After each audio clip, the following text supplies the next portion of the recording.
जागतिक महिला दिन म्हणजे नक्की काय? हा काही एक दिवसाचा महोत्सव असतो का? पारंपरिक आणि जुन्या रूढीला तडा देऊन आपले अस्तित्व निर्माण केलेल्या माता रमाई, माता जिजाऊ आणि माता सावित्रीच्या लेकींच्या विचारांचा वारसा यशस्वीपणे स्वतःच्या बुद्धिमत्तेने आणि संघर्षाने पुढे घेऊन जाणाऱ्या रणरागिणीच्या प्रतिभेचा दिन असतो.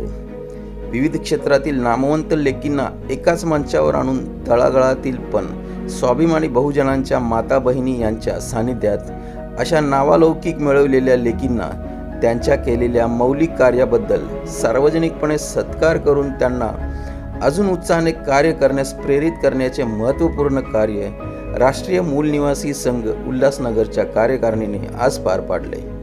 कार्यक्रम अत्यंत उत्साहीपणे आणि प्रबोधनात्मकरित्या केला गेला. प्रत्येक लेकींचा मंचावर प्रेमपूर्वक आणि टाळ्यांच्या वर्षावात स्वागत केला गेला. आमंत्रित केलेल्या लेकींचा शहर कार्यकारिणीच्या पदाधिकाऱ्यांच्या हस्ते शाल आणि पुष्पगुच्छ देऊन सन्मान केला गेला. उपस्थित असलेल्या प्रचंड महिला वर्गास संबोधित करताना मान्यवर लेकींनी आपल्या भाषणाने प्रोत्साहित केले. लेकींनी देखील समाजातील महत्त्वाच्या मुद्द्यावर आपले मत मांडले आणि महत्त्वाच्या सूचना केल्या.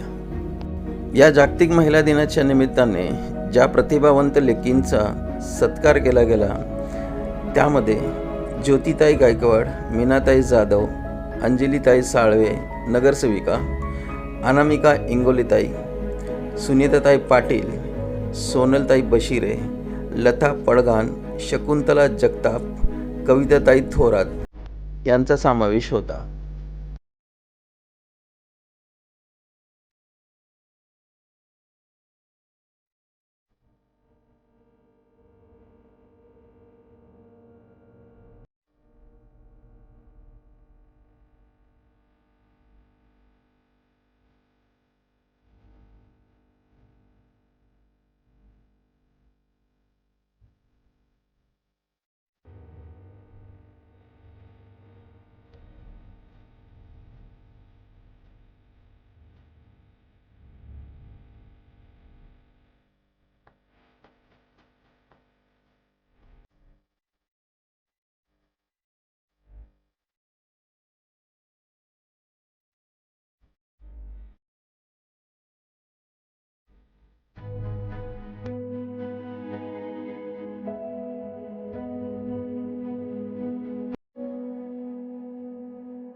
घरातील कलह आणि भेद दाखवणाऱ्या वृत्तवाहिनी महिलांनी पाहूच नये याबद्दलही कार्यक्रमात संबोधन करण्यात आले.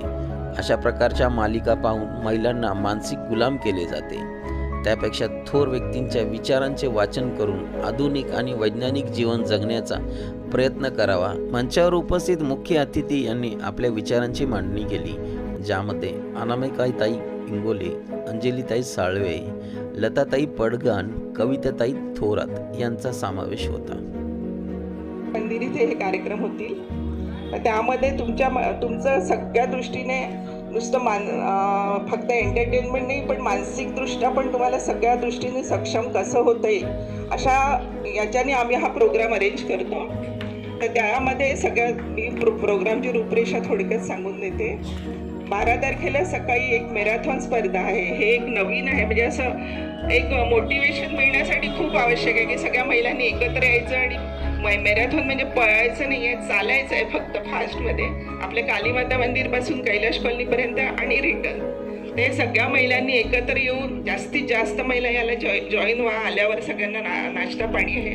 नंतर योगा प्रशिक्षण आहे. 1 तासाचं योगाचं आपलं हे राहणार आहे. आणि मुलींसाठी ज्या यंग मुली आहेत 13-14 वर्षाच्या पुढे किंवा टीनेज मुली, तुम्हाला अंगणवाडीतल्या टीचर्स नव्हती, त्यांना मत देण्याचा अधिकार नव्हता.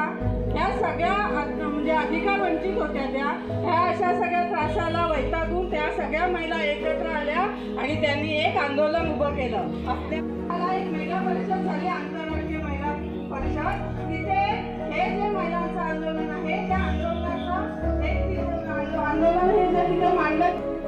मध्ये तिचं मेडिकल करण्याची जी प्रक्रिया सुरू होते. त्यानंतर सखी वन स्टॉप सेंटरकडे ती एक केस आमच्याकडे सुद्धा रेफर करतो हॉस्पिटल की या केसमध्ये पीडितेला वैद्यकीय सेवा, त्यानंतर विधी सल्ला व सहाय्य, समुपदेशन आणि तिचं जे समाजामध्ये खच्चीकरण झालेलं असतं, अनेक अतिशय संवेदनशील अशा केसेस रेफर होत असतात किंवा नोंद होत असतात आणि त्या केसेस बरोबर आम्ही काम करत असतो.